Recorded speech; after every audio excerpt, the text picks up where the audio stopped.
अस्सलामुअलैकुम, सुबह खैर। कैसे हैं आप सब लोग? ठीक ठाक हैं, मज़े में होंगे, अपनी लाइफ को एंजॉय कर रहे होंगे। और भाई क्यों ना करें, क्योंकि अपनी लाइफ को एंजॉय करना ही चाहिए।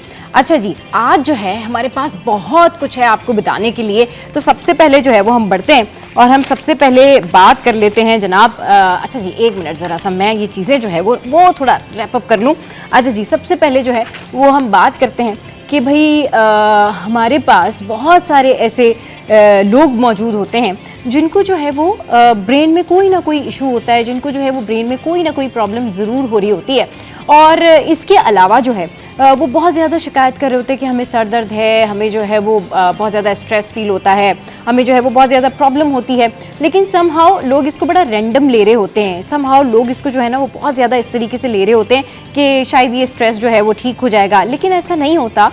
बाद में ये पता चलता है, डायग्नोस करके पता चलता है, बहुत टाइम के बाद जो है डायग्नोस करके पता चलता है कि भाई दिमाग में जो है वो कोई प्रॉब्लम है। और समहाउ फिर डायग्नोसिस होते हैं कि जी कोई ब्रेन ट्यूमर है। सो अब इसके लिए जो है वो ये बड़ी आसानी हो गई है। और इसके लिए जो एक रिसर्च है वो मैं आपके साथ में जो है वो शेयर करती हूँ, वो मैं आपके साथ में जो है वो शामिल करती हूँ। और इट्स अबाउट कि ब्रेन ट्यूमर जो है वो किस तरीके से आप ठीक कर सकते हैं और किस तरीके से इसका इलाज मुमकिन है। तो इसके लिए जनाब आप ये कर सकते हैं कि दिमागी रसोली की जो तशखीस है, यानी अब आप इसको जो डायग्नोस कर सकते हैं वो चंद घंटों में कर सकते हैं। इसके लिए चंद हफ्ते लगाने की ज़रूरत नहीं है। तो क्या हुआ है कि जो रिसर्चर्स हैं उन्होंने इस बात की तहकीक की है। मुहक्किकीन के मुताबिक दिमागी रसोलियों की तशखीस का एक नया तरीका जो है वो मरीज़ों के इलाज के इंतज़ार में हफ्तों से अब चंद लम्हों, चंद घंटों पर आ गया है। अच्छा जी, नई किस्म की थेरेपी के इम्कानात को बढ़ा सकता है। ब्रेन ट्यूमर के मुताबिक, ब्रेन ट्यूमर जो चैरिटी के मुताबिक दुनिया भर में तकरीबन 7,40,000 अफराद में हर साल ब्रेन ट्यूमर की तशखीस होती है, जिनमें से निफ्स गैर कैंसर के होते हैं। एक बार दिमागी रसोली मिल जाने के बाद सर्जरी के दौरान एक नमूना भी लिया जाता है, यानी एक सैंपल भी उस ब्रेन में से जो है वो लिया जाता है और पैथोलॉजिस्ट के ज़रिए खुलियों का फौरी तौर पर एक खुर्दबीन के नीचे मुताला किया जाता है, जो अक्सर ट्यूमर की किस्म शनाख्त कर सकते हैं, ताहम जनियाती जांच तशखीस करने या तस्दीक करने में मदद करती है।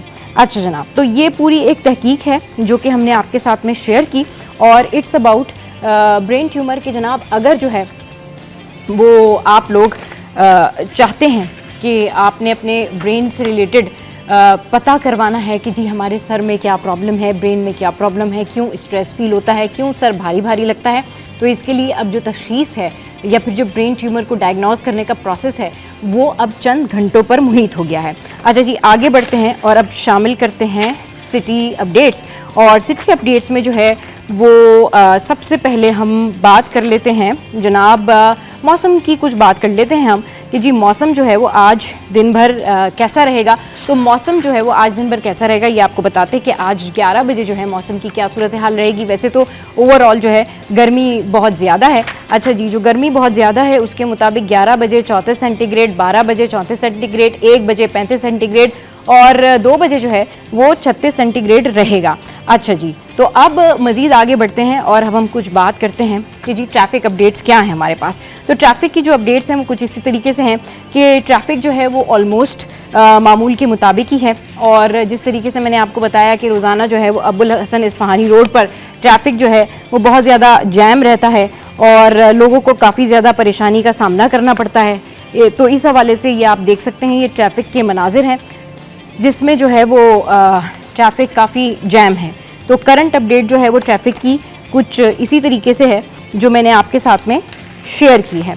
अच्छा जी, अब हम बढ़ते हैं आगे और हम चलते हैं कि हमारे जो हॉस्पिटल्स हैं वहाँ पर क्या सूरत हाल है। तो हमारे जो हॉस्पिटल की सूरत हाल है वो काफ़ी ज़्यादा जो है वो कहना चाहिए प्रॉब्लमैटिक है, जस्ट बिकॉज ऑफ दैट, क्योंकि रोज़ाना गर्मी की वजह से गर्मी के सताए जो लोग हैं वो आ रहे हैं हॉस्पिटल्स और गर्मी के बायस जो है वो बच्चे जो है वो मुख्तलिफ बीमारियों का शिकार हो रहे हैं। इसके अलावा district health officer doctor Lajpat किसानी ने हिदायत जारी की है कि वालिदैन अपने बच्चों को वैक्सीन्स जो हैं वो लाजमी तौर पर लगवाएं। अच्छा जी, और अब हम आगे बढ़ते हैं और जो हमारी नेक्स्ट सिटी अपडेट है, हमारी जो नेक्स्ट सिटी अपडेट है जनाब वो है ट्रेन से रिलेटेड। तो अब आपको बताते हैं कि ट्रेनों के क्या शेड्यूल हैं और ट्रेनें जो हैं वो किस तरीके से उनकी आमदोरफ्त है। तो ये जी कैंट स्टेशन के जो रिजर्वेशन ऑफिसेज में एसी तो नस्ब हैं, लेकिन दरवाज़ों से लॉक जो है वो गायब हैं और मुसाफिरों की मुसलसल आमदोरफ्त के बायस दरवाजे बंद नहीं हो पाते। बेहतर माहौल के लिए रेलवे इंतज़ामिया को फौरी इक़दामात की ज़रूरत है। मुसाफिरों का रेलवे इंतज़ामिया को खुद कार लॉक सिस्टम लगाने का मशवरा।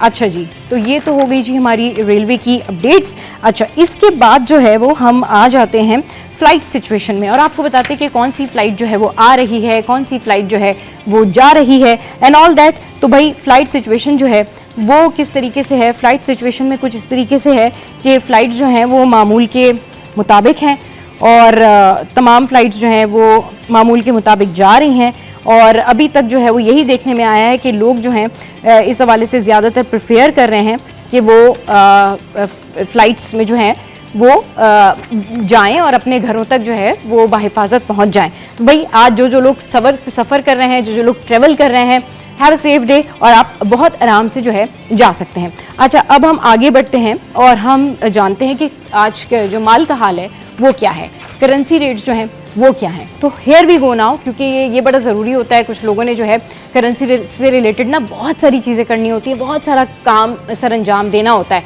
तो ये सारी चीज़ें होती हैं। तो अभी जो है वो आपको हम दिखाते हैं कि हमारे करेंसी के रेट्स क्या हैं और आज जो माल का हाल है वो क्या है। लेकिन उससे पहले जो है हम मज़ीद बढ़ते हैं और आपको बताते हैं कि जो वेजिटेबल प्राइजेज़ हैं वो क्या हैं। तो जो वेजिटेबल के प्राइजेज़ हैं वो क्या हैं ये अभी हम आपके साथ में शेयर करते हैं, क्योंकि सब्जियों के निर्ख के बारे में तो यही कहा जा रहा है कि सब्जियों के जो निर्ख हैं उनकी जो कीमतें हैं भाई वो आसमान से बातें कर रही हैं। यानी इतनी ज़्यादा सब्जियों की जो कीमतें हैं वो बढ़ गई हैं कि शहरी परेशान हो गए। कल भी हमने आपको जो है इस हवाले से स्टैट्स बताए थे, कल भी हमने आपको जो है वो ये सारा कुछ बताया था कि किस तरीके से सब्जियों की कीमतें जो हैं वो आसमान से बातें कर रही हैं। अच्छा जी, और जो सब्जियों के प्राइजेज़ हैं वो आप देख रहे हैं कि हमारी स्क्रीन पर जो है वो शो हो रहे होंगे। अच्छा, इसके बाद जो है हम चलते हैं और आपको बताते हैं आपने ग्रॉसरी तो करनी होगी, तो हम आपको बताते हैं कि जी दालों के क्या रेट्स हैं और जो दाल माश है उसके जो प्राइजेज़ हैं वो जनाब हैं 405। तो जो दाल माश के प्राइजेज़ हैं वो हैं जी 405 और जो रिटेल प्राइजेज़ हैं वो जो मूंग की दाल है उसके होलसेल प्राइस है 310, फिर जो मसूर की दाल है उसके होलसेल प्राइस हैं 250, फिर उसके बाद जो दाल चना है उसके होलसेल प्राइस हैं 340 और फिर उसके बाद जो काबली चना है उसके प्राइस हैं जनाब काबली चना के प्राइस हैं 310।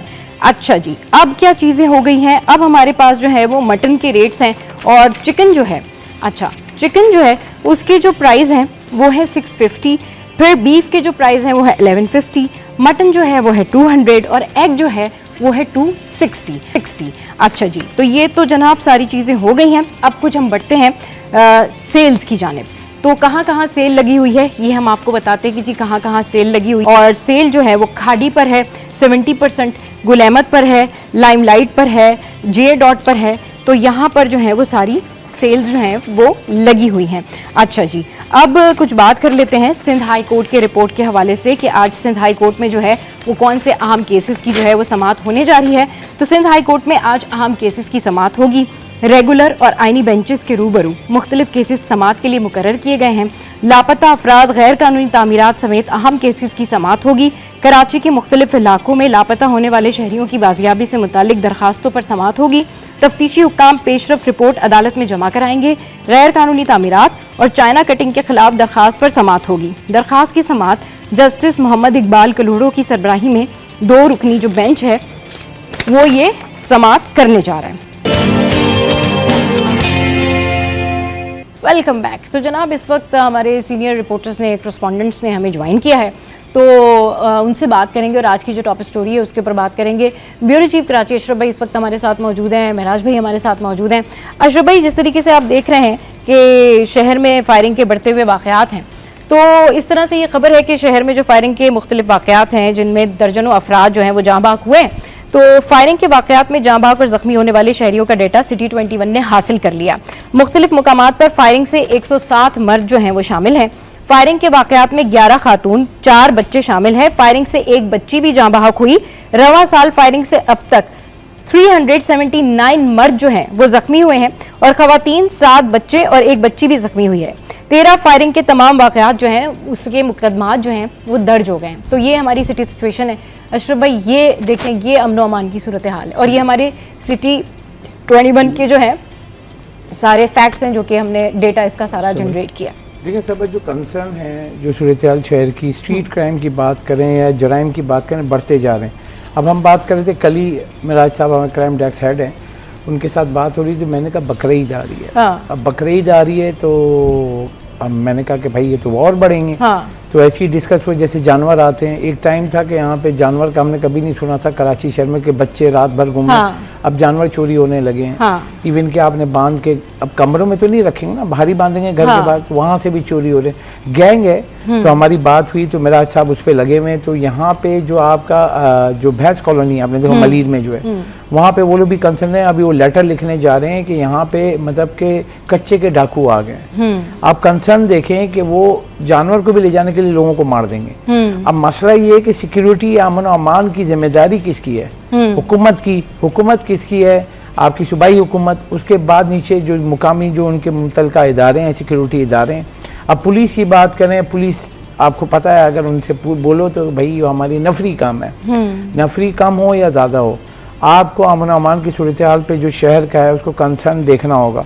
और आके जो देखें, कोई भी पुलिस एहलकार, मैं आपको बताऊं कोई आला तो कभी भी नहीं बोलेगा हाँ भाई बढ़ गए, हमेशा क्या कहेगा कम हुए। अब मसला ये है कि जो सिचुएशन है, अब आपने जैसी रिपोर्ट दी जो हमारे सिटी 21 पे चली है, कंसर्न ये है कि कराची शहर में आप ये देखें वारदातें स्ट्रीट क्राइम की यानी कि छीनम झपटी की वो हो रही हैं, हल्के डाकू पकड़े भी जा रहे हैं, लेकिन वो वारदातें कम नहीं हो रही हैं। उसके बाद आप देखें कि चोरी, डकैती, ये सारी चीज़ें, इसका पेस बढ़ता जा रहा है। वजह क्या है कि अमन अमान की सूरत, क्योंकि आपके यहाँ जो सूरत हाल ये है कि मुख्तलिफ जगहों से लोग जो जराइम पेशा अफराद हैं उन बड़ी तादाद में आ गए।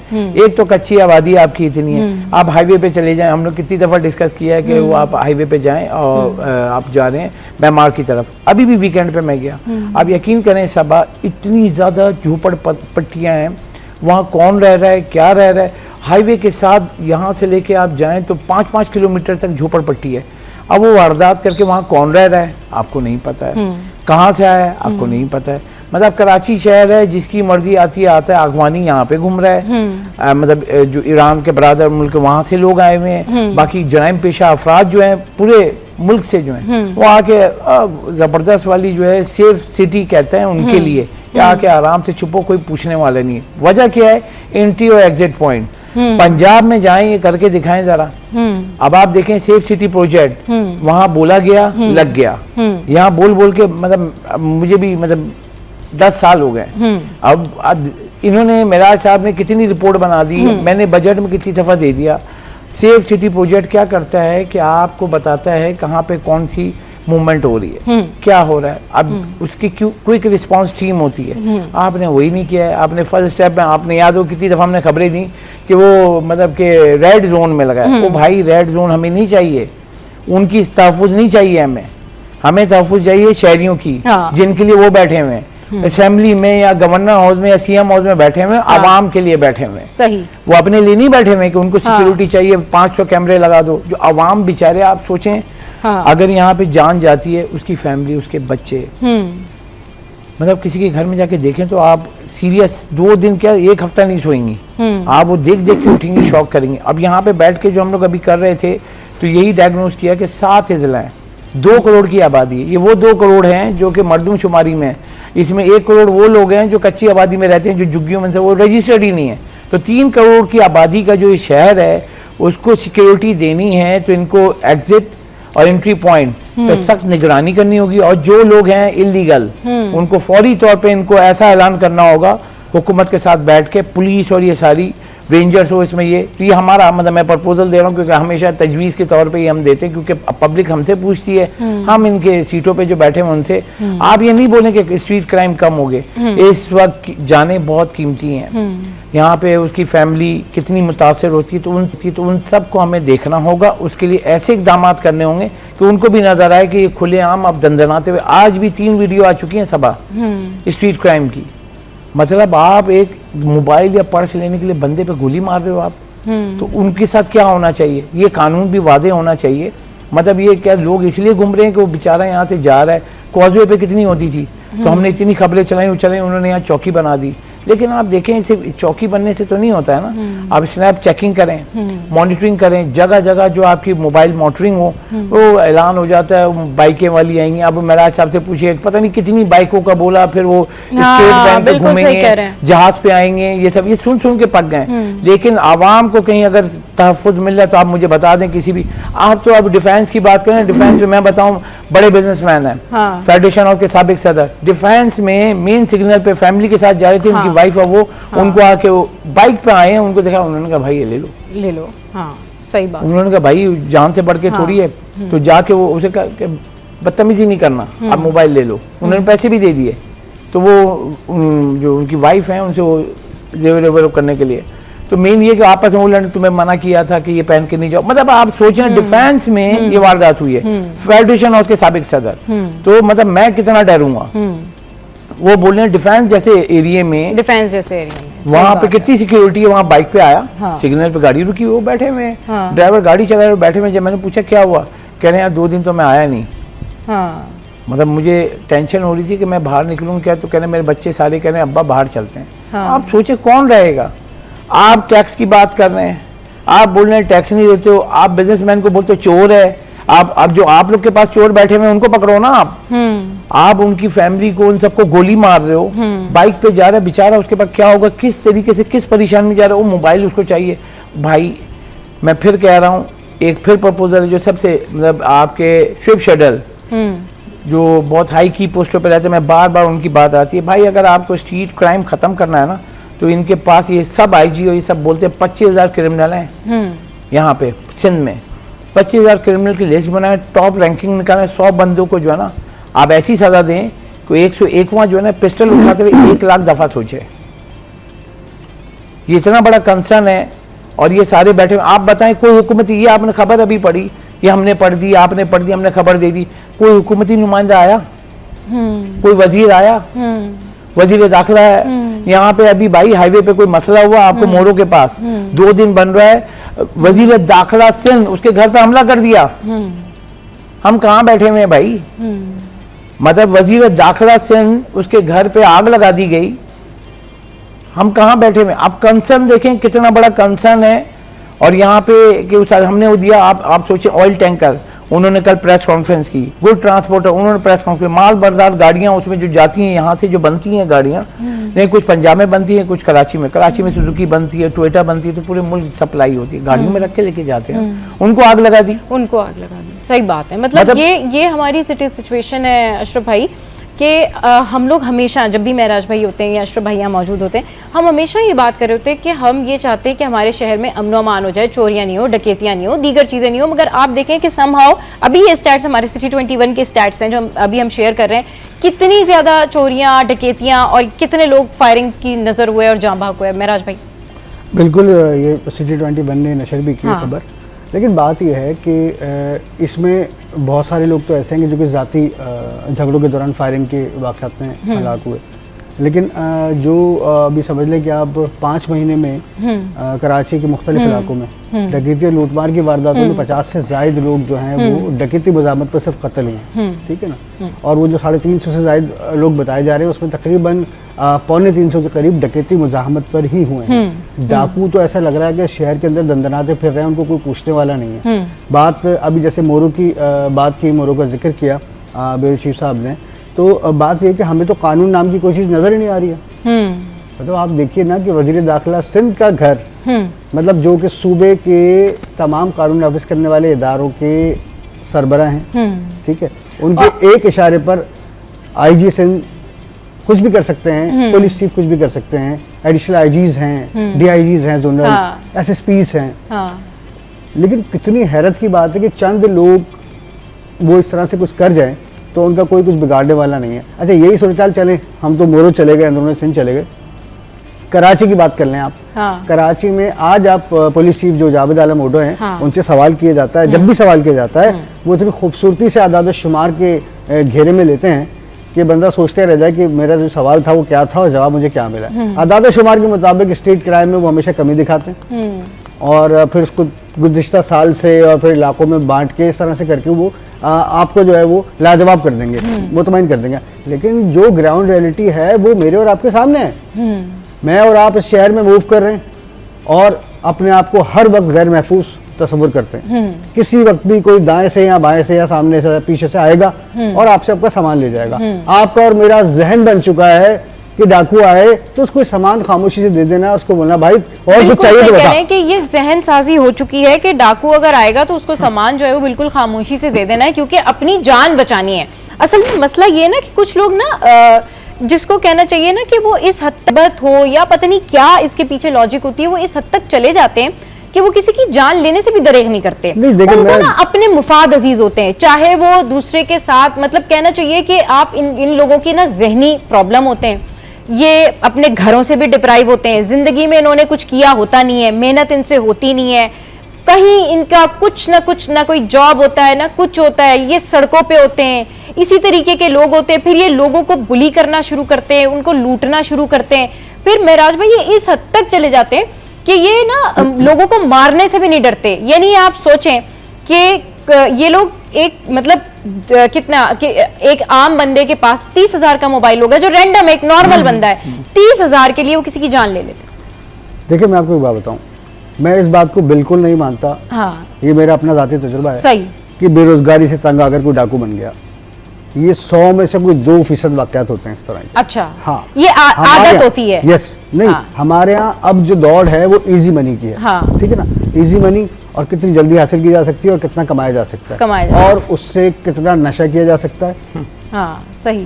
ठीक है ना, तो हमारे यहाँ जो सबसे बड़ा मामला है इस पर तज्जियाकारों ने भी बहुत काम किया, एनालाइज किया इसको। तो हमारे तकरीबन 85% जो है ना जो क्राइम है, उस क्राइम में जो मुलविस लोग हैं वो किसी न किसी नशे के आदी जरूर हैं। क्योंकि इस शहर में आज भी जिन मुकामात का बचपन से हमें भी पता है ना कि यहाँ सुना है कि भाई मनशियात मिलती है, तो वहाँ आज तक मनशियात मिल रही है।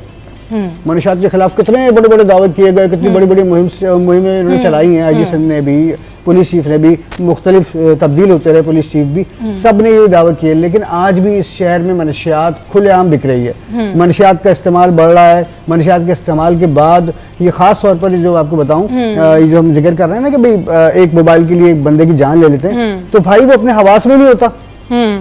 जो डाकू अपने साथियों के साथ निकला हुआ है वो नशा करके निकला हुआ है। ठीक है, उस वक्त डॉन बना हुआ है, एक फिल्मी हीरो बना हुआ है, अपने आप को विलन समझ रहा है कि मैं एक फिल्म की सिचुएशन में हूँ, नशे में है वो। ठीक है, अच्छा उसके पास दूसरा कोई ऑप्शन भी नहीं होता, क्योंकि उसको ये पता कि अगर मजामत हुई और मेरे हाथ से पिस्टल गिर गया तो मुझे मार देंगे लोग, मुझे मार। तो वो सबसे आसान ये समझता है कि मैं मेरे हाथ में पिस्तौल है और मैं कुछ भी कर सकता हूँ, तो वो ये कर बैठता है। सही बात ये है कि सजा का अमल अगर तेज होगा, अदालतों से सजाएं मिलेंगी, तफ्तीश बेहतर होगी तो ही कमी आएगी। और खास तौर पे बेचारा वो हमारे एक प्रोजेक्ट है जिसके लिए तरस रहे हैं कराची के अवाम, सेफ सिटी प्रोजेक्ट।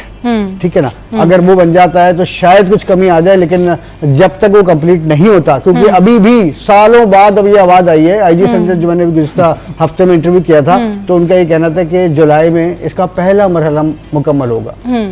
सही, चले जी इस पर मजीद करेंगे बात, लेकिन एक ब्रेक के बाद हमारे साथ रहिए। Welcome back. अच्छा जनाब, एक और बहुत ज़बरदस्त टॉपिक है और इस हवाले से ना ख़वातीन बड़ी खुश हैं, क्योंकि ख़वातीन जो हैं एक तरीके से वो फील करती हैं कि वो बाइख्तियार हो गई हैं। अच्छा, ये एक बड़ा अच्छा प्रोग्राम भी है और इस बारे में मैं अशरफ भाई से बात करना चाहूँगी। अशरफ भाई, पाकिस्तान पॉवर्टी एलिवेशन फ़ंड, हुकूमत पाकिस्तान जो है वो इस हवाले से अब गुर्बत मिटाने के लिए पुरज़्म है और वो ये कहते हैं कि हम ख़वातीन को जो है वो बाइख्तियार बनाएंगे। और उनके मुताबिक, जो नादिर भट्ट साहब हैं उनके मुताबिक, हमने पाकिस्तान में 160 NGOs को इस हवाले से ताउन जो है वो फराहम किया है। तो पहले तो मुझे आप इस प्रोग्राम के बारे में बताएं कि ये प्रोग्राम कैसे काम करता है और किस तरीके से ये प्रोग्राम जो है वो आगे बढ़ रहा है और लोगों को इससे फ़ायदा हो रहा है। क्योंकि जो सिंध की ख़वातीन है ना, सिंध की ख़वातीन इस बारे में बहुत ज़्यादा बात कर रही हैं कि भाई हम तो काफ़ी टाइम से कारोबार चला रहे हैं और हमें बड़ा फ़ायदा हो रहा है। तो जो आम खातून है वो उनसे इंस्पायर होके अगर इस प्रोग्राम का हिस्सा बनना चाहे तो वो क्या कर सकती है, और इस प्रोग्राम के बारे में देखिए, ये जो प्रोग्राम है सिंध गवर्नमेंट के ताउन से चल रहा है और मुख्तलिफ NGO भी इसमें शामिल हैं। मैं बताऊं इसमें, क्योंकि सिंध की सकाफत इसमें दिखाने के जो हाथ से जो काम होते हैं ना, बहुत सारे मिट्टी के बर्तन हो गए, कपड़े हो गए, वो आपकी क्या बोलते हैं उसको, वो जो घर में बनाते हैं वो होममेड के वो जो चादर का जिसे बोलते हैं वो पहनते हैं जो घर में, फिर अजरक बनती है आपको, एक तो प्रिंटिंग वाली आती है। हम जो यहाँ पहनते हैं अजरक, जो सिंधी सकाफत का वो प्रिंटेड होती है, जो हम मशीन से, लेकिन जो असल है ना वो हाथ से करते हैं जो वहाँ के वो। और बहुत सारी ये, क्योंकि जब ये एग्जीबिशंस भी होती हैं उसमें उनको गरीबों को मौका नहीं दिया जाता। एनजीओ क्या करती हैं, मुख्तलिफ गाँव देहात में जाते हैं, उनको आगे लेकर आते तो उनकी ज़िंदगी बदल जाती है। मैं यहाँ गया था आपका मुख्तलिफ जगह पे, तो वहाँ पे जाके एक Sindh agro coal mining company है, उन्होंने वहाँ की ख़वातीनों को बाख्तियार बना दिया। पता है, आप यकीन करें कि वहाँ देख के उनकी जो कढ़ाई सिलाई ये सारा, तो उसके लिए उनको ट्रेनिंग सेंटर खोल के दिया कि आप खुद भी सीखें, लोगों को भी सिखाएं। तो अपना एक बना के पूरा एक बिजनेस कारोबार। अब मसला ये है कि देखें ये एनजीओ तो दे देती हैं सब, अब ये उनको बना के, मेन ये कि देखें हम उस लेवल पे जाके अगर सोचें ना, अगर आग लगी है ना तो आग ऊपर से नहीं बुझती, आग जहाँ नीचे लगी वहाँ बुझानी चाहिए। तो आग जो नीचे लगी हुई है वो क्या है कि ग्राउंड लेवल पे जो लोग हैं ना उनके पास पैसे नहीं है, ठीक है। अगर आप जाएं, आप एग्जाम्पल आप गए, आपके जान पहचान के हैं, आप गए, आपने कहा ठीक है मैं एनजीओ हूँ और मैं इनको ऑर्डर दे रही हूँ कि 100 जो है ना वो बना दें, हाथ के सिले हुए जो है ना, हाथ के कड़ी वाले जो काम है, कढ़ाई सिलाई वाले जो है। अब आप ये सोचें उसके पास पैसे नहीं है, तो हमारी सपोर्ट ये होनी चाहिए, चाहे स्टेट बैंक हो, दीगर इदारे हो, हुकूमत सिंध एक फ़ंड रखे, इजी एक्सेस ऑफ मनी हो कि उसको आप एक कर्ज का दे दें विदाउट सूद, इंटरेस्ट के बिना। अब आपने उसको दे दिया 50,000 रुपये और 50,000 में वो अपना मशीन ये सब लेके फिर बनाएगा। वो हमारे यहाँ बातें, ये इदारे तो बन जाते हैं। अफसोस की बात मैं बताऊँ कि वहाँ ग्राउंड लेवल पे जाके ना 10 ख़वातीन को बैठा दिया, वो कर दिया, लेकिन ग्राउंड रियलिटी जो मैंने देखी है ना, सब आप यकीन करें घर में खाने को नहीं होता है, वो चप्पल नहीं होती। आप जाएं गाँव, आप गई होंगी यकीनी तौर पे, सिंध में अंदर जाएं तो चप्पल नहीं होती, पता है। मैं गर्मी में गया था तो हम सोचें कि हम तो बड़ी बड़ी बातें करते हैं, मैं वहाँ जाके देखा ना तो बच्चे, एक तो बड़ा अफसोस होता है, मैं थरपारकर गया हूँ, मुख्तलिफ गया हूँ, मिट्टी गया हूँ, ये सब, तो मुझे बड़ा अफसोस होता है, दिल जो है ना, क्यों मेरे बच्चे जब पढ़ते हैं ना, और मैं वहाँ गया तो जिस औताक कहलाती है गाँव में जाए ना सिंध में, औताक जो स्कूलों की औताक के बाहर मैं बैठा हुआ, उन्होंने कहा कि वो दरख्त हैं उसके नीचे बैठते हैं, वो स्कूल के बाहर जो जानवर बंधे हुए हैं और बच्चे इधर से उधर भाग रहे हैं, वो हमें देख के आए, मैं पढ़ते नहीं हैं। अब ये जो सिस्टम है ना, जो मैंने क्या कहा, आग लगी है तो नीचे बुझाएं आप, तो वो जो आग लगी हुई है ना, वो जो उन गरीब लोगों की, उनकी अगर कोई हुनर आता है ना तो उनको सपोर्ट करें फंड से, एनजीओ बना के, और उनको 10 औरतें खड़ी करके जो ये सिस्टम बनाते हैं ना, ये बिल्कुल अगर ये आप सोचें ना, अगर ये ऐसा हो रहा होता बाइख्तियार बनाना, तो कितने बरस हो गए हैं, बाइख्तियार ही बना रहे हैं ये, और वो जो उनके लोग हैं ना वो एनजीओ वाले, वो खुद बाइख्तियार बन गए। सही। इनसे हमारी मुलाकात हुई तो मैंने उनको यही कहा, आप जाएं वहाँ जाके देखें, बच्चे मतलब विदाउट औरतें जो है ना, पानी कहाँ से लेकर आ रही है, नॉर्मल ज़ाहिर है वहाँ पे बुनियादी सहूलियात जो है वो ही नहीं है, वो सर पे रख के 10-10 किलोमीटर पैदल चले, वो सुबह निकलती हैं पानी के लिए, बच्चों के लिए, इन सब के लिए, नहाने धोने के लिए पानी लेकर आना है। उनके पास तो कुछ भी, हमारे यहाँ तो भाई मशीन लगी हुई, वो लगी हुई है, उनके पास तो नहीं है ना। थरपारकर आप जाके देखें, रात तो बहुत जबरदस्त है, मगर वो जो लोग हैं ना उनको सपोर्ट करनी है फंड से, एनजीओ से नहीं करनी है, क्योंकि एनजीओ ये सारे तो मेरे हिसाब से जब भी मैं गया हूँ, जो मैंने देखा है, मुझे वो करप्शन का घर नजर आता है ना। आपको अगर फंड्स मिल रहे हैं तो उन लोगों को, गरीब लोगों को ऐसी मदद करें कि वो एक से देखें। ट्री कैसे बनती है आपको बताऊं, हम आपने किसी की मदद की, 3 लोगों की उन्होंने की, तो ये ट्री बनती जाती है ना। तो उस तरीके से उन लोगों की मदद अगर करनी है तो आपको फंड देने पड़ेंगे ताकि वो अपना कारोबार या छोटा सा कुछ चला सके ना। अब वो तो अगर बताएं जो ओरिजिनल अजरक पता है 10-10 हज़ार 15-15 हज़ार रुपए की आती है, वो गरीब आदमी आप बताएं बना सकता है? हाथ की कढ़ाई सिलाई के लिए वो चीज़ें लेनी है भाई, उसके ज़िंदगी खाने पीने के पैसे नहीं है। तो मेन ये है कि आप ठीक है बाइख्तियार बनाएं, उनके साथ उनको बेसिक नॉलेज देने के साथ जो है ना उनको फंड्स भी मुहैया करें विदाउट इंटरेस्ट, ताकि वो अपनी गुजारा भी करें, बिजनेस स्टार्ट करें। और ये स्टेट बैंक का है कि आसान कर्जा, लेकिन उन तक आगाही देखें, वो तो अब तो बहुत आसान हो गया है सब। ये बैंक में भी जाने, ये मोबाइल है, इसमें आपका बहुत सिंपल आ गया है, आपका मोबाइल बैंकिंग आप ओपन करें शनाख्ती कार्ड पे, और वहाँ पे आप खोल लें, वहीं से आप उसको कर्जा दें, वो पेमेंट करें, चीज़ें दे लें, उसी से आप जब वो आ जाए पेमेंट वो उससे दे के अपना कर्ज उतार दे। मगर हमारे यहाँ ईजी एक्सेस नहीं है। इस मुल्क की आबादी आप देखें 24 करोड़ है, पूरे मुल्क में बैंकिंग सेक्टर में 6 करोड़ अकाउंट्स हैं, तो मेजर तबका किसी भी दुनिया में जाने इतना बड़ा गैप नहीं है। ठीक है, हमारे यहाँ गैप क्यों है? क्योंकि देखें शहरी आबादी और गांव में आबादी बहुत, कोई गांव में आबादी ज़्यादा है, वो उनको आगे नहीं बढ़ने देते। कौन नहीं बढ़ने देते? जो माशाल्लाह उनसे वोट लेके ऊपर आके बैठे हुए हैं। तो हमें उनको बाइख्तियार बनाना है, उनको आगे लाना है, क्योंकि वो लोग आगे बढ़ेंगे ना तो ये मुल्क तरक्की करेगा। सही, बिल्कुल सही कह रहे हैं। अच्छा जी, एक और ख़बर, और इस खबर के पढ़ने के बाद मुझे ये महसूस होने लगा कि भाई हमारे शहर में जो सिटी सिचुएशन, अभी हमने फायरिंग के वाक़यात डिस्कस किए, और हम जिस तरह से बात कर रहे थे, महराज भाई स्पेशली बता रहे थे सिटी सिचुएशन कि भाई पुलिस ने जो है इस तरीके से यहाँ पर कार्रवाइयाँ की हैं, अभी हालात कुछ इस तरीके से हैं। तो अब हम कुछ बात करेंगे मंशियात के अड्डों के हवाले से। जो खुलेआम एक इलाका है कराची का, वहाँ पर खुलेआम चल रहे हैं, लेकिन कोई पूछने वाला नहीं है इस हवाले से, कोई बात करने वाला नहीं है इस हवाले से। और डेफिनेटली जब भी ये मंशियात का जिक्र होता है ना, तो इस हवाले से बहुत सारी जो सिंध हुकूमत की SOPs हैं, सिंध हुकूमत के जो अहकामात हैं, वो दिमाग में आ रहे होते हैं कि किस तरीके से कॉलेजेस से लेकर, स्कूल से लेकर जो है गली महलों तक की जो क्रैकडाउन है या जो SOPs है वो बनाई गई हैं, उसके बावजूद भी मंशियात का इस्तेमाल जो है वो खुलेआम हो रहा है। इस पर होगी बात, लेकिन एक ब्रेक के बाद।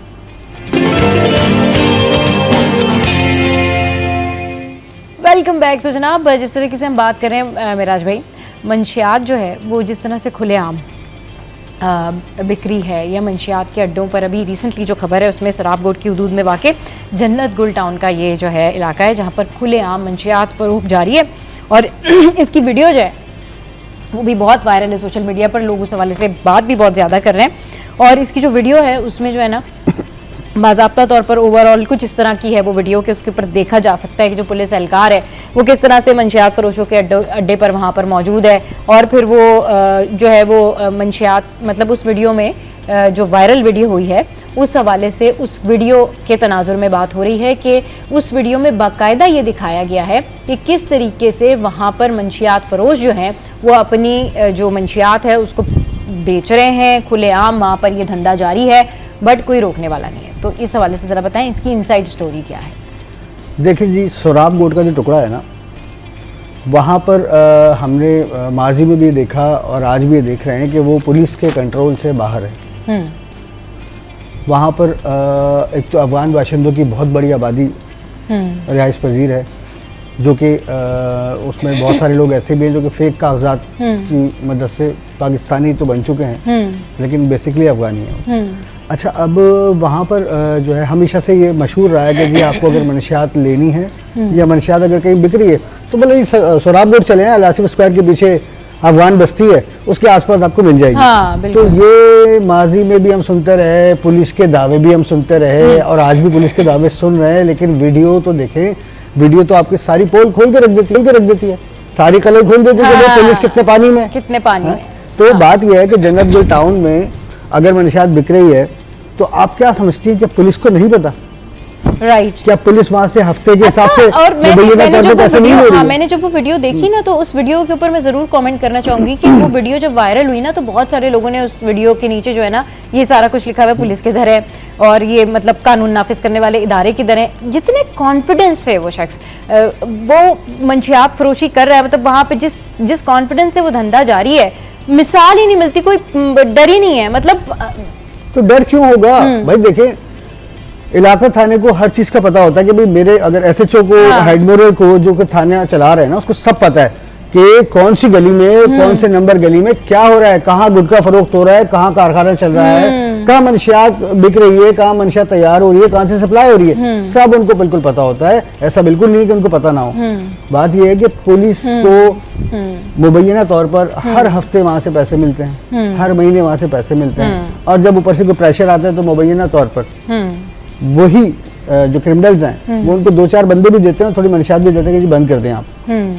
पुलिस यहाँ पे आती है, कार्रवाई करती है, जी हमने 4 मुलजिमान मंशियात फरोशों को गिरफ्तार कर लिया और इतनी मंशियात बरामद हो गई है और मजीद के लिए छापे मारे जा रहे हैं। ठीक है, अब उनकी कारकर्दगी भी आ गई, आला अफसरान जो थे उन्होंने भी देख लिया कि नहीं भाई SHO ने कार्रवाई की है। लेकिन इनसाइड मामला क्या है? इनसाइड मामला यह है कि कराची की पुलिस मुबैना तौर पर, मुकम्मल तौर पर जो है वो इन जुराइम के अड्डों से, ऑर्गेनाइज क्राइम चलाने में जो मुलविस लोग हैं, उनके सहूलतकार हैं, उन सबसे भारी रकमें वसूल करने में मुलविस है, जो मुबैना तौर पर, मैं बार बार मुबैना का लफ्ज़ इसलिए इस्तेमाल कर रहा हूँ कि ये बहुत ज़रूरी है आजकल के हालात में। नीचे सिपाही से लेकर आला अफसरान तक हर चीज का, हर मामले का हिस्सा मुबैना तौर पर जाता है, वरना उनकी जो ख्वाहिशात होती हैं वो भी पूरी की जाती हैं। तो जब तक इस ऑर्गेनाइज क्राइम को अगर आपने खत्म करना है तो आपको पुलिस को सीधा करना होगा। कराची पुलिस सीधी होगी तो ये क्राइम खत्म होगा, कराची पुलिस सीधी नहीं होगी तो ये क्राइम खत्म नहीं होगा। कई दफा हमने ये देखा कि जी मुलजिमान गिरफ्तार हुए, रात को मुलजिमान पकड़े पुलिस ने, उनके पास से रकम मिल गई या कुछ ज्यादा माल मिल गया मुबैना तौर पे, उनको रातों रात रिहा कर दिया।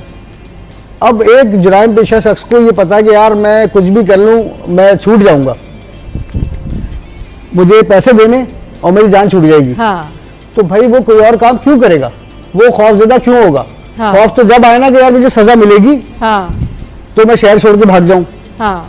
लेकिन उसे ये पता है कि मैं तो जिस थाने की हदूद में जाऊंगा, कहीं 10 दूंगा तो कहीं 5 दूंगा, कहीं 15 दूंगा, कहीं 20 दूंगा, मेरा मसला हल हो जाएगा। क्योंकि कराची पुलिस आजकल तो कराची पुलिस ने नई हरकतें शुरू कर दी हैं। रात में आप अगर लेट नाइट में सफर करें तो वो जो रात गए वाले जो मोबाइल के अफसरान होते हैं, मैं खुद इसका गवाह हूँ। हाँ।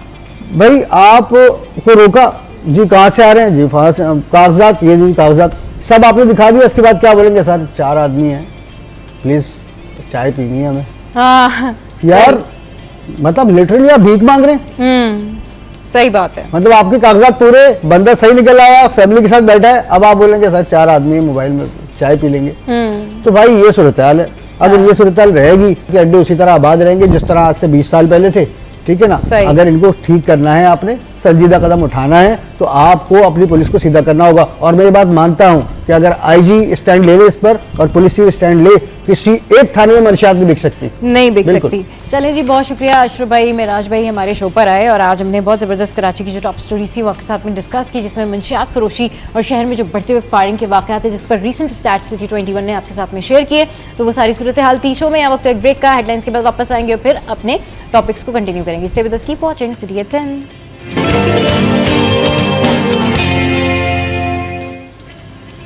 Welcome back.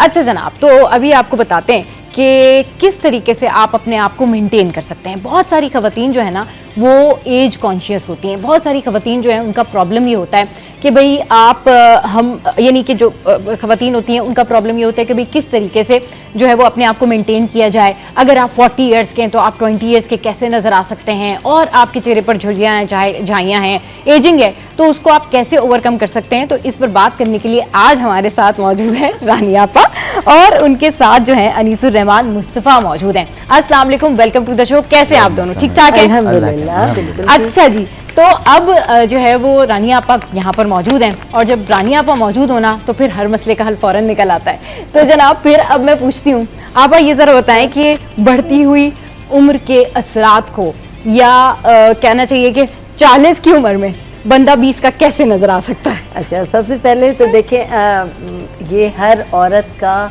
एक ख्वाब होता है कि वो यानी अपनी उम्र से कम नजर आए, और उसका हक भी है। और ये उस सूरत में हो सकता है जब कोई भी खातून अपनी केयर करे, क्योंकि हर चीज़ का हल केयर में, अगर हम किसी भी चीज़ की हिफाजत करते हैं तो उसकी लाइफ बढ़ जाती है, उसकी खूबसूरती बढ़ जाती है, उसको मेंटेनेंस की ज़रूरत है। इसी तरह ख़वातीन में भी, ख़वातीन ज़ाहिर है हमारे जो इस कायनात का सबसे हसास पहलू रखने वाली और नाजुक दिल रखने वाला एक इंसान है। तो ख़वातीन को चूँकि जिम्मेदारियाँ भी बहुत ज़्यादा होती हैं, और अगर वो इसमें भी अपने आप का ख्याल रखती हैं और उनको खूबसूरत नज़र आने का शौक़ है और खूबसूरत नज़र आना उनका हक है, तो उसके लिए अपनी केयर की ज़रूरत होती है, और केयर के लिए उनको अपने रूटीन में से अपने लिए टाइम निकालना होता है। सही। और उसमें ज़ाहिर सर फहरिस्त है कि नींद का कंप्लीट होना, ग़िज़ाओं की का खालिस होना, और ऐसा ग़िज़ा इनटेक करना जिससे उनका ना सिर्फ एक बॉडी की मेंटेनेंस हो बल्कि उनकी फेस की भी बहुत ज़्यादा हो।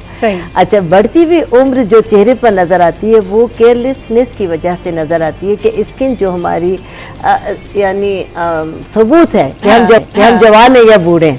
अगर स्किन पर रिंकल आ जाते हैं, स्किन पर झुर्रियाँ आ जाती हैं, स्किन पर झाइयाँ आ जाती हैं, स्किन पर डार्क सर्कल आ जाते हैं, चेहरा मुरझा जाता है, स्किन सैगी हो जाती है, इट मीन्स चेहरे पर उम्र आ गई और अब रानी बाजी 60 की लगने लगी। नहीं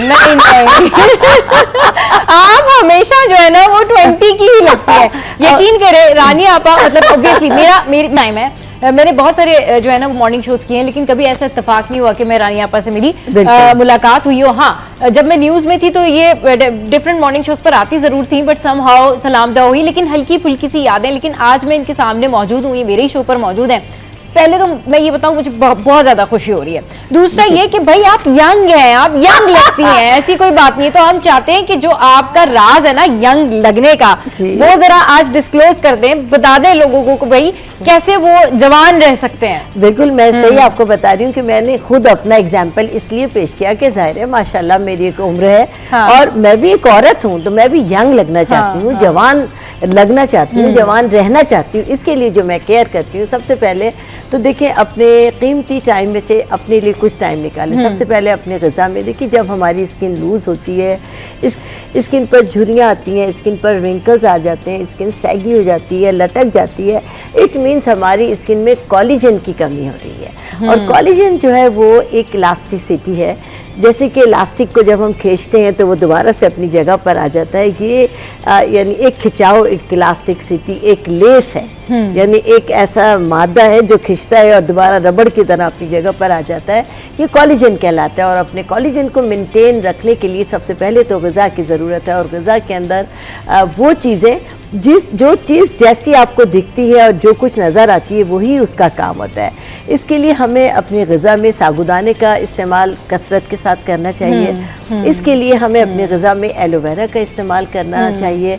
इसके लिए कुछ सीड्स हैं, जैसे अलसी के बीज हैं, उसका इस्तेमाल अगर हम यानी एक पाउडर की सूरत में भी करें, रोज़ाना आधा टीस्पून सुबह, आधा टीस्पून शाम को सादे पानी के साथ या दूध के साथ ले लें, तो आप यकीन करें कि स्किन का जो कोलेजन है वो रिन्यू होना शुरू हो जाता है। और ज़ाहिर है कि मैं भी एक औरत हूँ, तो मैं अपने टाइम में से टाइम निकाल, ज़ाहिर है मेरा एक सैलून भी है, मैंने बुक भी लिखी है 16 सिंगार के नाम से, मेरी अपनी प्रोडक्ट भी है, लेकिन मैं अपने लिए टाइम ज़रूर निकालती हूँ, चाहे थोड़ा सा रेमेडी। रानी आपा हमें थोड़ा सा रेमेडी के बारे में बताएं। टाइम निकालने की तो जो बात है ना, वो तो अगर जवान रहने की बात और किसको पता चल जाएगा कैसे जवान रहना है, सबने टाइम निकाल लेना है।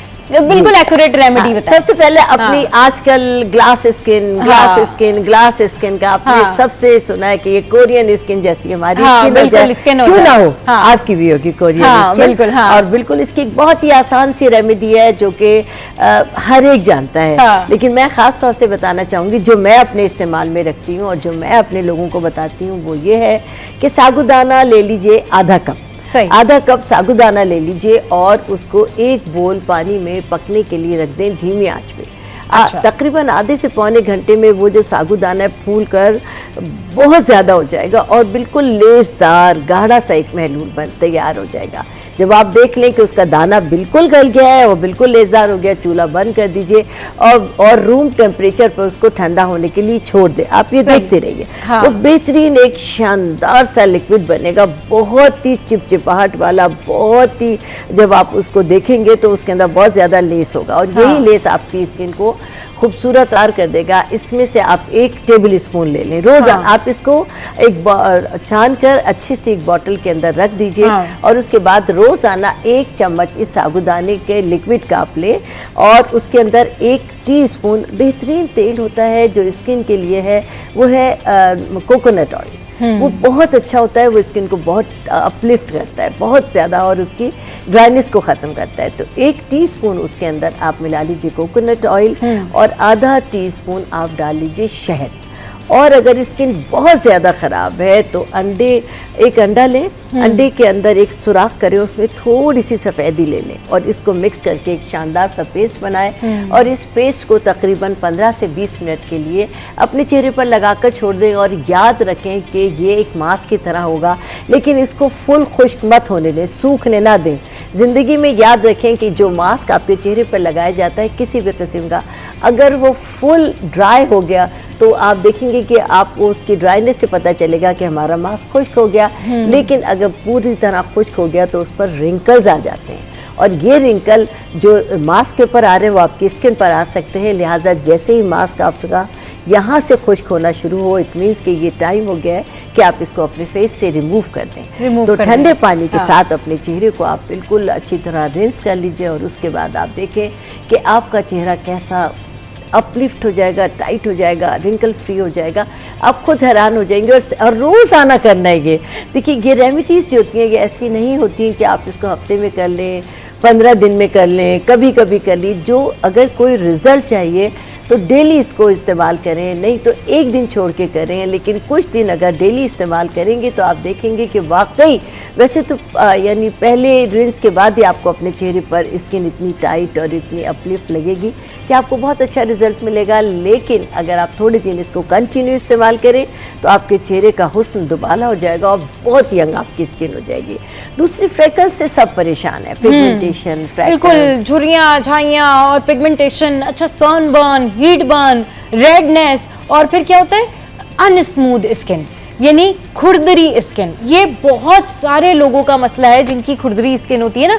अच्छा वो क्यों हो रही होती है? क्योंकि उनको कोई रेमेडी एक्चुअली नहीं पता। स्किन की टाइप अच्छी है, स्किन का टाइप अच्छा है, मगर वो स्मूथ नहीं है। हाँ, जब स्किन बहुत ज्यादा ड्राई होने लगती है और जब आपके चेहरे पर एक चेहरे पर दो चेहरे बन जाते हैं। आपने अक्सर देखा होगा कि कुछ लोगों का ये वाला हिस्सा बिल्कुल वाइट और ये वाला हिस्सा बिल्कुल काला।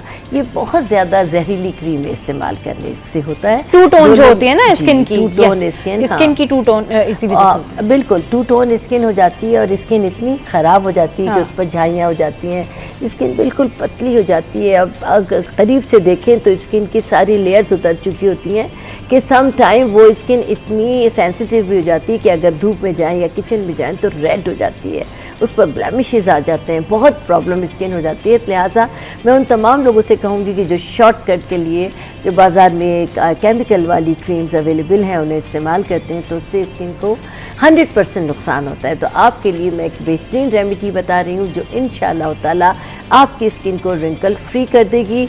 और आपकी जो झाइयाँ बहुत ढीठ होती हैं, लेकिन इसके लिए आपको बहुत ही काम की एक रेमेडी है, वो ये है कि वर्स एक जड़ी बूटी है और ये इस कदर काम की जड़ी बूटी है कि जो लोग इसको जानते हैं वो तो इसको वाह वाह करेंगे ही, लेकिन जो लोग नहीं जानते हैं उनके लिए बता रही हूँ कि वर्स ये बारीक बारीक सी डंडियाँ होती हैं और ये अहद नबूवत से इस्तेमाल होती हुई आई हैं और साहबा करामा भी इसको इस्तेमाल करती आई हैं।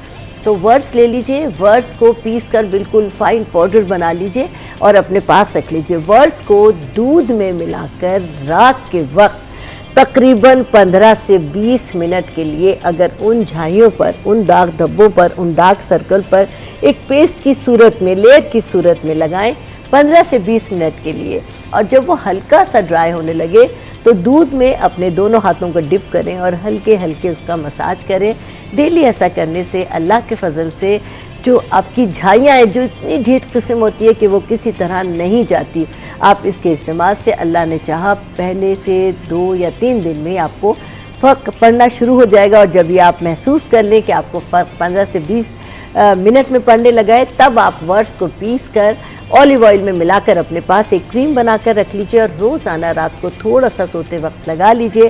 फिर आप देखिए अपनी स्किन का कमाल के सुबह उठते ही आप कहेंगी वाह क्या मेरी स्किन हो गई। लेकिन तमाम चीज़ें एक बार फिर कहूँगी कि डेली इस्तेमाल की हैं, आप अपनी स्किन पर तवज्जो दें, खाने में भी, लगाने में भी, और बहुत ज़्यादा अपनी सेहत का भी ख्याल रखें कि नींद भी बहुत ज़रूरी है इन तमाम चीज़ों के लिए। और देखिए आजकल बहुत ही अफरा तफरी का दौर है, तेज़ी का दौर है, हर आदमी शॉर्टकट चाहता है। तो जैसे कि मैं बता रही हूँ कि रेमेडीज़ मैंने ज़िंदगी भर बताई हैं और इन्हीं रेमेडीज़ पर मैंने एक किताब भी लिखी है 16 सिंगार के नाम से। और मैं मेरी शॉर्टकट के लिए जिनके पास टाइम नहीं है तो वो प्रोडक्ट मेरी इस्तेमाल कर सकते हैं। अल्लाह के फजल से 100% रिजल्ट होंगे, क्योंकि मैं तो हर्बल पे ही काम करती हूँ, तो हर्बल ही है तमाम। चलिए जी, अनीस भी हमारे साथ मौजूद हैं और बड़ा मुस्कुरा भी रहे हैं, लगता है इनके पास जो है ना पूरा पटारा है रेमेडीज़ का और बहुत कुछ आज हमें बताने वाले हैं। भाई झुर्रियाँ और रिंकल्स, टू टोन, इसका क्या हल है, क्या करना चाहिए लोगों को? और एक मेरा सवाल जो है ना कि एजिंग जो होती है लोगों की, हर कोई चाहता है कि अपनी एजिंग जो है ना भाई वो छुपा ले और वो जो उसके रिंकल्स हैं वो नहीं दिखें। उसकी क्या रेमेडी होती है, इस हवाले से जो हम बात करेंगे। लेकिन अभी हमें कॉलर ने ज्वाइन किया है, मिसेस महमूद ने। अस्सलाम वालेकुम, वेलकम टू द शो। कैसी हैं आप मिसेस महमूद? बेटा आप ठीक ठाक खैरियत से? अच्छा जी, मैं बिल्कुल ठीक ठाक मिसेस महमूद, आप बताइए। आपका प्रोग्राम बहुत अच्छा है। मेरी रानी बाजी और हमारे अनिल भाई हैं, दोनों को बहुत बहुत सलाम। और जी, जी। मैं बात करना चाहती हूँ रानी बाजी से, हमारी बात करा दें। जी जी बिल्कुल कीजिए। हाँ, कैसी है रानी बाजी? आपको देख के बहुत खुशी होती है। अल्लाह मियां सदा आपको सेहत तंदुरुस्ती के साथ रखे। इतना अच्छा प्रोग्राम, आपको बातें इतने मजे की होती है। तो आपके पास खुलूस बहुत है, बहुत प्यारे अंदाज से जब भी हम मिले आप बहुत अच्छी तरह पहचान के अच्छी तरह मिलती है। रानी बाजी, मेरा एक मसला है, मेरे घुटनों में बहुत दर्द है। मैं जैसे सीढ़ियों ऊपर चढ़ के जाना चाहूँ ना, उतर तो जाती हूँ लेकिन चढ़ने में बड़ी तकलीफ होती है और उसमें क्या रहता है जैसे कि आप कपड़ा फाड़ रहे हैं, चूर की आवाज़ आती है। इसके लिए मुझे कोई रेमेडी बताएं प्लीज। बिल्कुल, मैं आपको बता रही हूँ कि आपके जिस्म में बहुत ज़्यादा दर्द है घुटनों में। ये एक आम प्रॉब्लम है। जब हमारी उम्र 40 साल से ज़रा सी बढ़ जाती है तो हर खातून के साथ ये प्रॉब्लम होता है। मुस्तफ़ा, मैं आपको कहूँगी कि आप हाँ, बहन को बिल्कुल, हाँ, बताइए, बताएं। मेरी बहन को। देखिए, इसका ताल्लुक बहुत वजूहत हो सकता है, लेकिन फ़िलहाल अभी आप मंगा लीजिए गोंद सुंबल, गोंद कीकर और मूसली सफ़ेद। अच्छा।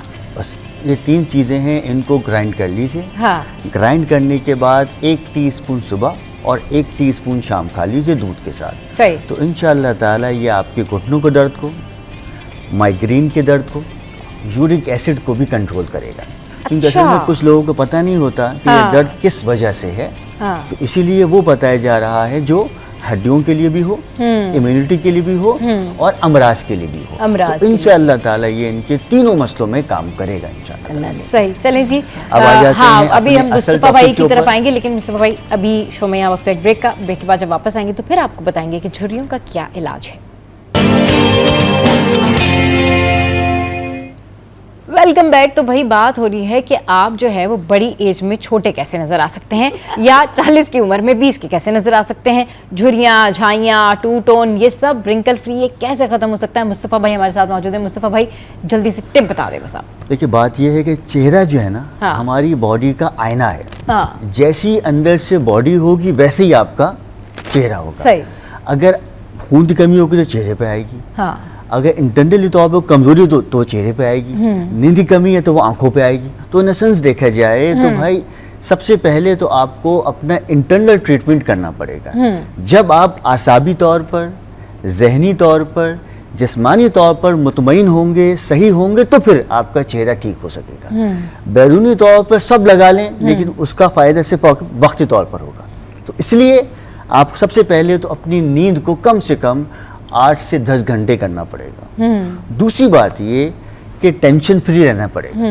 तीसरी बात ये है कि हमारे यहाँ एक कॉन्सेप्ट है, नाश्ता किया नहीं जाता, दोपहर में स्नैक्स खाए जाते हैं और रात में खाए दबाकर। तो इसलिए सबसे पहले तो आपको अपनी ग़िज़ाओं को मुकम्मल करना पड़ेगा।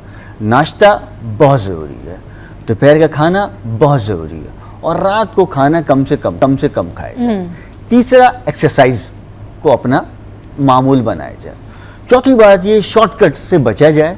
देखिए, जब शॉर्टकट पे बंदा आता है ना तो उसी की वजह से बड़ा डैमेज होता है। देखिए, अल्लाह ने एक निज़ाम बनाया हुआ है, उसमें कैल्शियम है, आयरन है, मैग्नीशियम है, पोटेशियम, ये सब चीज़ें पूरी होंगी तो खुद ब खुद ही आपका चेहरा मुतमईन रह पाएगा। तो सबसे पहले तो आपको 3 काम करने पड़ेंगे। आपको अपने मैदे के ऊपर, लिवर के ऊपर, ब्लड के ऊपर काम करना पड़ेगा।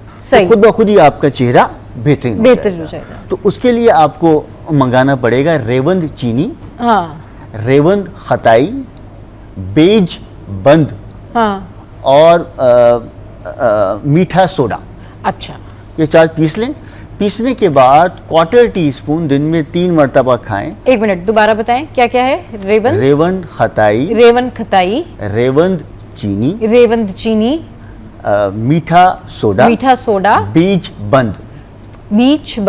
इसको क्या करना है? जड़िबूटियां हैं, ग्राइंड कर लीजिए। ग्राइंड कर लिया। ग्राइंड करने के बाद 1/4 टीस्पून दिन में 3 मरतबा हर खाने से पहले या हर खाने के बाद खाएं। सही। तो ये आपके मैदे की और जिगर की इस्लाह करेगा। सही। इससे जो आपकी बॉडी में जो मसाम खुल गए हैं, हाँ। बहुत स्वेटिंग आता है, वो आना बंद हो जाएगा। सही। दूसरा काम, हाँ। आपको मंगाना पड़ेगा तिरफिला। हाँ। अच्छा, ये ओके, जड़ी बूटी है। सही, जड़ी बूटी, लौंग, हाँ, दालचीनी, लौंग, जाफरान, ये 4 चीजें। सही। 50 ग्राम लेना है तिरफिला, हाँ। 10 ग्राम लेना है दालचीनी, सही। 10 ग्राम लेना है लौंग, हाँ। और 2 ग्राम लेना है इसमें जाफरान। इसको ग्राइंड कर लीजिए। सही। ग्राइंड करने के बाद रात को सोते वक्त 1 गिलास पानी के अंदर 1 टीस्पून ये मिलाइए और छान कर ये पानी पी लीजिए। तो ये आपके ब्लड की, ये आपके दिमाग की या नींद की इस्लाह करेगा। इससे बॉडी में आपके सर्कुलेशन ऑफ ब्लड सही हो जाएगा। इससे जो आपका स्किन टू टोन हो रहा है, या यहाँ से काला यहाँ से गोरा हो रहा है, या बॉडी में जो डिस्कलरेशन जैसा इम्पैक्ट चल रहा है, तो उससे बेहतर होगा। और इससे कभी भी आपकी बॉडी में खून की कमी नहीं होगी, या बॉडी जो है वो कभी भी आपका लूज नहीं होगा। सही। तीसरा अब जो हमारा बेसिक टॉपिक है उस पे आ जाते हैं। उसके लेनी है आपको कुछ चीज़ें। सबसे पहला आपको लेना है 1 चुकंदर, 1 गाजर, कुछ लेने हैं आपको पुदीने के पत्ते, कुछ लेने हैं आपको ये क्या कहते हैं उसको, पालक के पत्ते, 2-4 लेने हैं आपको चेरी, और 1 लेना है कीवी। बस इसको थोड़े से पानी के अंदर ग्राइंड कर लीजिए। ग्राइंड करने में जूस बन जाएगा। ये जूस सुबह नहा धो पीजिए। तो ये एक ऐसा जूस है जो आपकी स्किन को ग्लो करेगा, आपकी जो मसाम बंद हो गए हैं उनको खोलेगा। जो नॉर्मली तौर पर जो लोग बहुत ज़्यादा आदी होते हैं फेशियल के, तो ये पीते ही आप देखेंगे कि आपके जो स्किन पे ग्लो वाला एलिमेंट आ जाएगा। जो ये डार्क सर्कल्स या एंटी एजिंग या जो आंखों के नीचे पैच पर, ये ठीक हो जाएंगे। तीसरी बात ये कि ये आपको अंदर से और बैरूनी तौर पर बिल्कुल ही आपके रंग को साफ करना शुरू कर देगा। अच्छा। तो ये एक बेहतरीन किस्म का शरबत भी है, सीरम भी है, और गर्मी के लिए ये बहुत ही बेहतरीन, गर्मी के लिए ये बहुत ही बेहतरीन है। अच्छा रानी अपा, जिस तरीके से अभी मुस्तफ़ा भाई ने पूरी डिटेल में बताया कि क्या चीज़ें करनी होती हैं, वहीं पर इस मेडिकेशन के साथ, यानी जो भी आपने बताया कि जो भी टिप्स हैं, टोटके हैं या हर्बल ट्रीटमेंट है, इसके साथ साथ क्या चीज़ें अवॉइड करनी होती हैं और क्या चीज़ें जो है वो मेंटेन रखनी होती हैं, ये ज़रा बताएं। देखिए, सबसे ज़्यादा तो अपनी हेल्थ को मेंटेन करने के लिए आप मुतदिल ग़िज़ा को अपनाइए। अच्छा। सब्जियों का कसरत के साथ इस्तेमाल करें। अब जैसे गर्मियां हैं, तो उसमें गोश्त को अवॉइड करें, सब्जियों का कसरत के साथ इस्तेमाल करें, हल्की ग़िज़ा लें। पानी का इंटेक जितना ज़्यादा होगा उतना आपकी सेहत बेहतरीन होगी। और नमक अपनी लाइफ में से ख़ास तौर से गर्मी के दिनों में कम कर दीजिए। सही। क्योंकि बहुत ज़्यादा नमक लेने से ब्लड प्रेशर हाई हो जाता है, और हाई होने की सूरत में आपको स्वेटिंग ज़्यादा हो जाती है। और चूँकि ब्लड बहुत तेज़ी के साथ बॉडी में आपके विज़िट कर रहा होता है, तो बहुत सी प्रॉब्लम्स हो सकती हैं।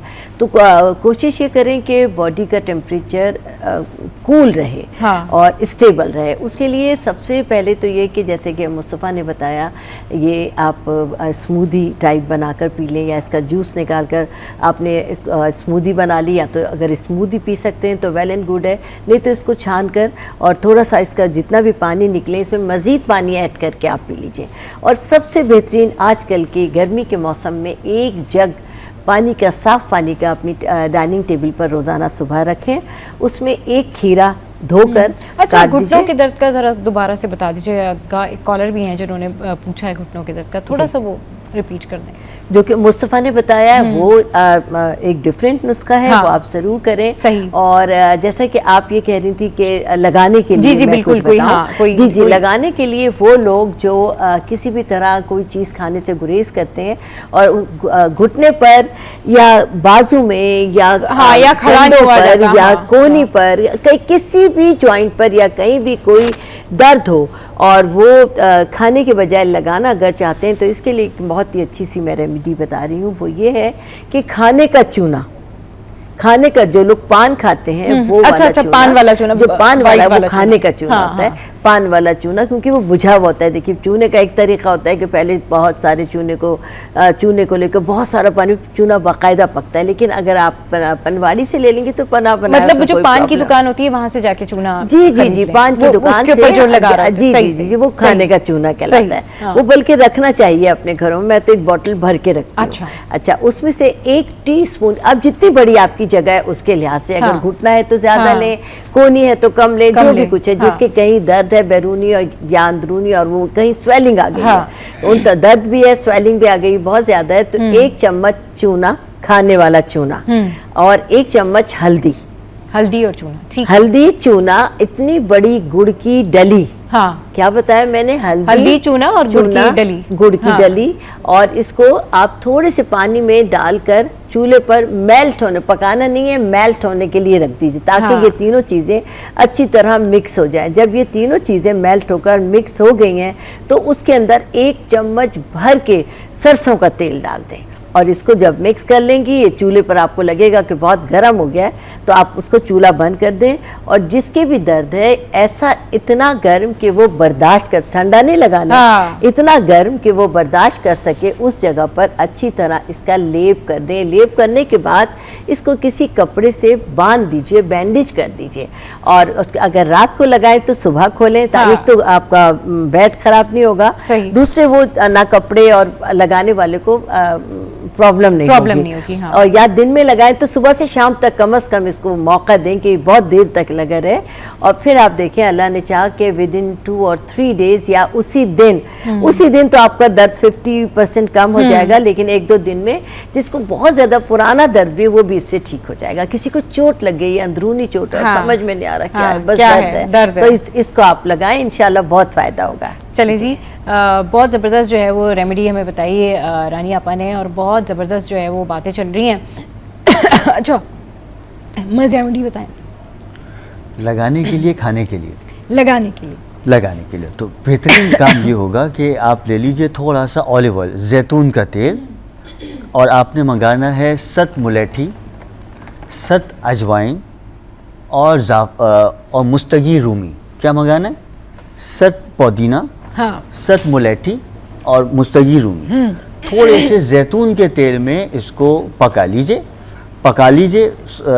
और इसको जो है वो छान कर, जहाँ पर भी ये दर्द है आपके, वहाँ सुबह और शाम जो है वो इसको अपने पैरों के ऊपर लेप कर लीजिए, और अगर पॉसिबल हो तो उसके ऊपर गर्म पट्टी का इस्तेमाल कर लीजिए, तो इंशाअल्लाह ताला इससे बहुत फ़ायदा हो जाएगा। दूसरा, अगर खाने के अंदर जितना हो सके आप साबूदाने का इस्तेमाल करें खाने में, तो ये आपका एक ऐसा विटामिन है या मिनरल है जो आपकी बॉडी में कभी भी कैल्शियम की कमी पूरा कभी होने देगा। इससे आपकी बॉडी में आयरन बनेगा, सर्कुलेशन ब्लड भी आपका बेहतरीन रह पाएगा। और हमारे यहाँ एक बड़ा कॉन्सेप्ट बन गया है कि गोश्त बहुत खाया जाता है, और ये कहा जाता है भाई जो गोश्त नहीं खाएगा वो गरीब है, लेकिन ऐसा नहीं है। हमारी जो बॉडी है उसमें रिक्वायरमेंट है 45% अनाज की, 45% फ्रूट्स की, और सिर्फ 10% रिक्वायरमेंट है मीट की। तो इसलिए गोश्त से अवॉइड करें, सब्जियां, दालें और फ्रूट्स का इस्तेमाल अवॉइड करें। बहुत शुक्रिया रानी आपा, बहुत शुक्रिया मुस्तफा भाई। और इतनी अच्छी रेमेडी जो है वो चल रही थी, और बीच में आ गई मुझे खांसी, और अगर बीच में खांसी आ जाए तो उसका क्या इलाज है, ये मैं पूछूंगी ऑफ कैमरा रानी आपा से। शो में ब्रेक का। Welcome back. तो घड़ियों के जो शौकीन अफराद हैं उनके लिए आज का ये मौजू बहुत अहम है, क्योंकि कहते हैं कि घड़ियाँ जो है वो टाइम भी बताती हैं और आपका टाइम भी बताती हैं, और बहुत सारे लोग जो है वो बहुत सारे लोगों को इस बात से भी जज करते हैं कि भाई अगर किसी ने हाथ में कोई घड़ी पहनी हुई है और ब्रांडेड घड़ी नहीं पहनी हुई है, लोकल सी घड़ी पहनी हुई है, तो मेरे ख्याल में शायद वो उतना वेल ऑफ नहीं है। और घड़ी से ये भी बड़ी सारी बातें, ये भी बड़ी सारी मिथ्स जो हैं वो सामने आ रही होती हैं कि जी अगर आपने बंद घड़ी पहनी हुई है तो ये फिर आपका जो टाइम है ये और बुरा कर देगी। तो वक्त जो है उसकी क्या अहमियत है, और वक्त के साथ घड़ी की क्या अहमियत है, क्योंकि इस हवाले से बहुत सारे लोग बहुत सारी बातें करते हैं। तो आज हमने सोचा कि इस पर बात करने के लिए हम बुलाएं आयशा खान को, जो कि मोटिवेशनल स्पीकर हैं, और साथ साथ बुलाएं एक और मोटिवेशनल स्पीकर जिनका नाम है उस्मान भट्ट साहब। अस्सलाम वालेकुम, वेलकम टू द शो। कैसे हैं आप? ठीक ठाक हैं? अल्लाह का शुक्र। अच्छा उस्मान भाई, घड़ियाँ रियल टाइम भी बताती हैं और आपका टाइम भी बताती हैं, ये ज़रा थोड़ा सा बताएं घड़ियों के बारे में कि ये क्या कॉन्सेप्ट है, और जो लोग ब्रांडेड घड़ियाँ पहनने के शौकीन होते हैं तो क्या वाकई ठीक करते हैं? इतने पैसे जो है वो घड़ियों पर लगा रहे होते हैं सारा कुछ। देखें, ये तो हज़ारों साल से वक्त का जो कहते हैं ना, पहले घड़ियाँ नहीं होती थी, पहले आवर ग्लास होता था। हाँ बिल्कुल। फिर ऐसा ऐसा घड़ियाँ आई। हाँ। तो कॉन्सेप्ट सारा ये कि आप अपने आप को डिसिप्लिन कर सकें, अपनी चीज़ें टाइम पे करें, आपको वक्त का एहसास हो। और branded definitely is a sign of premium, कि जी वो कुछ लोग दिखना चाहते हैं कि जी हम हैं हमारे पास, तो ठीक है, इट्स अ चॉइस। और बहुत सारे ऐसे भी होते हैं जो इतने वेल ऑफ और बड़े होते हैं, लेकिन वो घड़ी कुछ लोग ऐसे जो पहनते भी नहीं है, और कुछ बड़ी सिंपल लाइफस्टाइल में पहनते हैं जिसमें घड़ी भी बहुत सिंपल होती है। हाँ। तो ये तो अपनी अपनी प्रेफरेंसेस है, अपना अपना चॉइस है। चाहे आप उसको शो ऑफ बोलें या as a sign of power बोलें, तो अपनी अपनी एक चॉइस होती है। अपनी अपनी एक चॉइस होती है। आयशा मैम, आप बताएं कि घड़ियों के बारे में आप क्या सोचती हैं? इसके अगर हम लातादाद बातें करें ना, तो इस पे टाइम मैनेजमेंट भी है, लोगों की जजमेंट भी है, और लोगों की मिथ्स भी हैं, लोगों का शौक भी है। What do you think on that कि एक्चुअल में घड़ी क्यों पहननी चाहिए? देखिए, एक पर्सनालिटी में ना चीज़ें जब काउंट होती हैं उनमें घड़ी बहुत अहमियत रखती है। हाँ। सही है।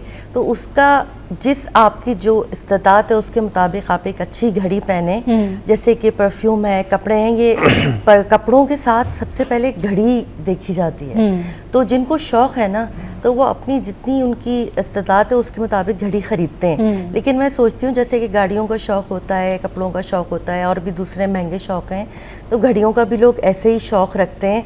और वो फिर क्या करते हैं कि बहुत सारी ख्वाहिशात जो है वो पसे पुश डाल के और अपनी इस शौक पे पैसे लगाते हैं।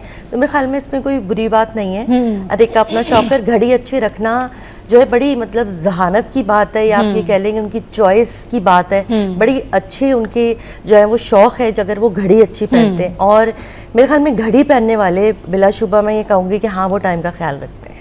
सही, अच्छा, सही है कि जिस तरीके से आयशा कह रही हैं कि भाई घड़ी पहनने वाले टाइम का ख्याल रखते हैं। अच्छा, अब ओवरऑल अगर एक मैं रिसर्च के हवाले से बात करूँ ना, तो दुनिया भर में लोग, आप देखें, बिलियनियर जो होते हैं उनके हाथों में घड़ी होती है। जब वो कहीं दौरा कर रहे होते, कहीं विजिट कर रहे होते, कहीं आ रहे होते, जा रहे होते हैं, तो बहुत सारे लोग उनकी हाथों में जो रिस्ट वॉच होती है उसके बारे में बात करते हैं। इनफैक्ट उनके घड़ियों के जो डायल होते हैं ना, उसकी पिक्चर्स खींचकर भी लोगों ने सोशल मीडिया के ऊपर डाली हुई होती हैं कि देखिए जी, इतनी महंगी घड़ी पहनी हुई है, उतनी महंगी घड़ी पहनी हुई है। किसी बहुत अमीर आदमी से किसी ने पूछा कि आपने बड़ी महंगी घड़ी पहनी हुई है, और बड़े शौक से जो है लोग आते हैं, आपकी घड़ी भी देखते हैं, और बड़े शौक से आप लोगों को बता रहे होते हैं कि हाँ जी ठीक है, मैंने ये इतने बिलियन डॉलर्स की खरीदी है, या इसकी कीमत इतनी रिच है, ये बहुत एक्सपेंसिव है। तो उन्होंने कहा कि हाँ जी, मैं बता देता हूँ उसकी कीमत, और लोग मेरी घड़ियाँ बहुत पसंद करते हैं। तो उन्होंने कहा कि आप क्या सोचते हैं कि लोग आते हैं आपके पास और पूछते हैं आपसे कि भाई इतनी महंगी घड़ी पहनी हुई है? तो उन्होंने कहा मैं ये सोचता हूँ कि ये लोग इसकी प्राइस तो पूछ लेंगे, लेकिन वक्त की कदर नहीं करेंगे, क्योंकि जब वक्त की कदर ही नहीं करेंगे तो वक्त के हिसाब से काम नहीं करेंगे। तो एक बिलियनियर ने, यानी कि एक अमीर आदमी ने, जिसने बहुत जो है ना वो एक्सपेंसिव घड़ी पहनी हुई थी, उसने ये बात की कि लोगों को वक्त की कदर करनी चाहिए। ठीक है, तभी वो शायद उस मुकाम पर है जिस मुकाम पर दूसरे लोग हैं और पूछ रहे हैं कि जी आपने इतनी महंगी घड़ी पहनी हुई है।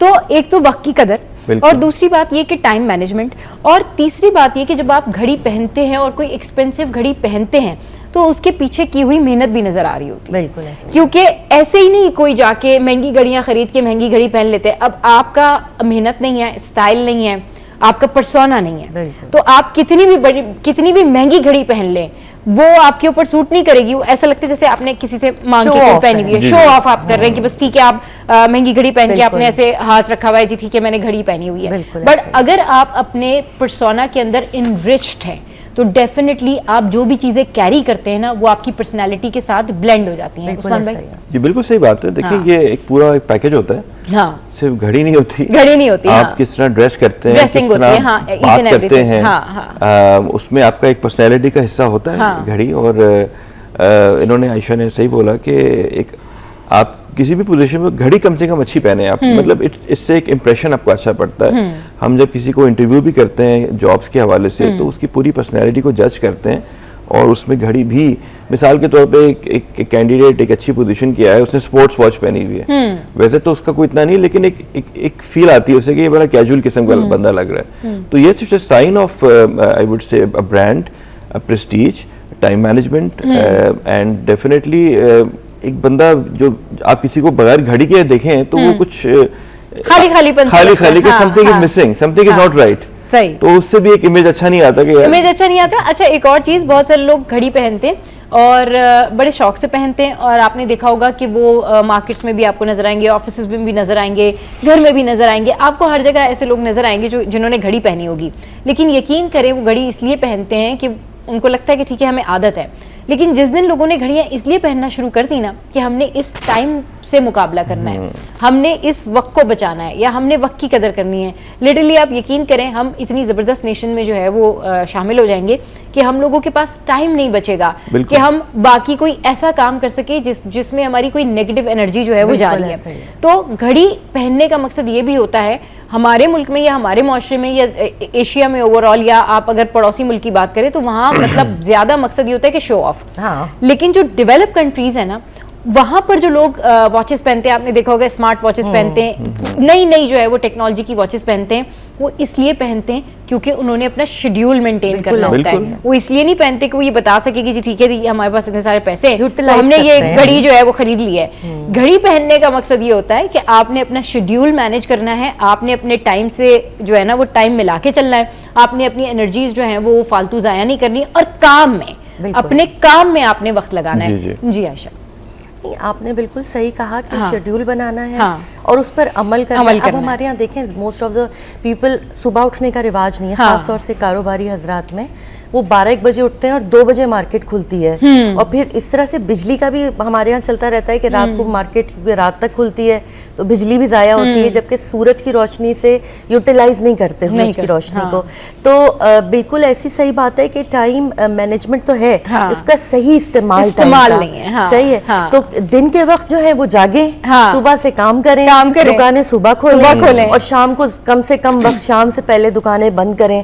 तो ये भी बड़ा अहम बात है कि सूरज की रोशनी और बिजली को बचाने का जो सिलसिला है, तो ये सोचना पड़ता है। ऑफिस वाले तो देखें बेशक टाइम पे चले जाते हैं, लेकिन आप ये देखें आधी आबादी तो बिजनेस की भी है ना, मार्केट्स की भी है, तो उन लोगों को भी तो सोचना चाहिए। फिर कहते हैं कि हुकूमत के पास बिजली नहीं है, तो बिजली बचाएंगे तो बिजली आएगी ना। हाँ बिल्कुल सही कह रहे हैं। तो मैं तुम्हें यही कहूंगी कि एक्सक्यूज मी, अगर आप लोगों ने बड़े डायल वाली घड़ियां पहनी हुई हैं तो उसमें टाइम भी देख लिया करें और टाइम मैनेजमेंट भी कर लिया करें, क्योंकि ये आपके शेड्यूल के लिए बहुत बेहतर है। उसकी रीजन ये होती है कि आपने देखा होगा कि पार्लर में स्पेशली आपने देखा होगा, या फिर आपने ऐसे शादियों में देखा होगा, या आपने ऐसे घरों में देखा होगा, ऐसी जगहों पर आपने देखा होगा कि बहुत सारे जो है वो खवातीन बैठी हुई होती हैं और उन्होंने बहुत ज़बरदस्त घड़ी पहनी होती है, इनफैक्ट सोने की घड़ी भी पहनी हुई होती है, और उसके बाद जो है वो ये कह रही होती है हमें तो टाइम नहीं मिलता, हमें तो टाइम नहीं मिलता।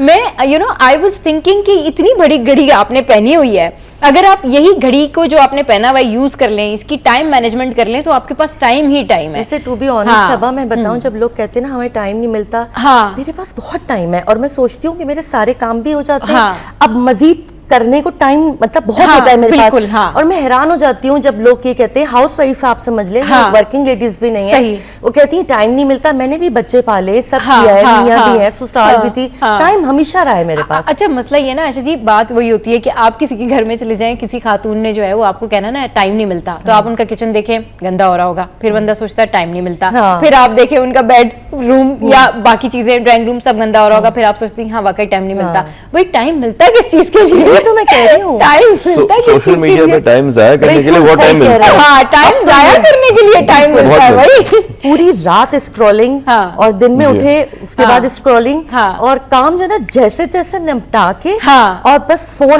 बस इंस्टाग्राम फेसबुक और ट्विटर के लिए जो है वो बहुत टाइम मिलता है। यहाँ पर वक्त एक ब्रेक का, ब्रेक के बाद वापस आएंगे तो इस पर मजीद डिस्कशन।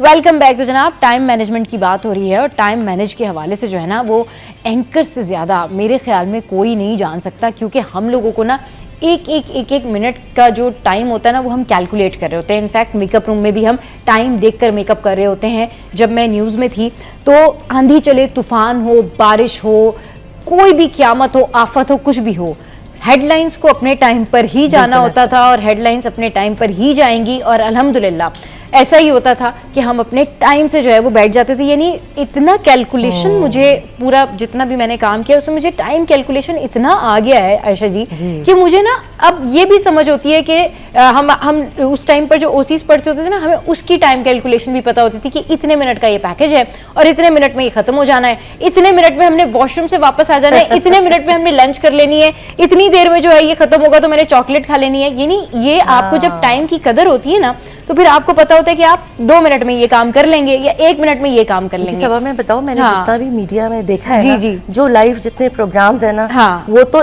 1 मिनट इधर से उधर नहीं होता। और बड़ी अच्छी बात है, ज़हनी सुकून होता है, मुझे पता है। सही, अगर जो रिकॉर्डिंग प्रोग्राम्स हो ना, मुझे कोफ्त होती है कि इसमें तो टाइम लगना है, आराम से, लेकिन मैं लाइव प्रोग्राम्स में खुशी खुशी जाती हूँ, क्योंकि वो टाइम मैनेजमेंट होती है ना।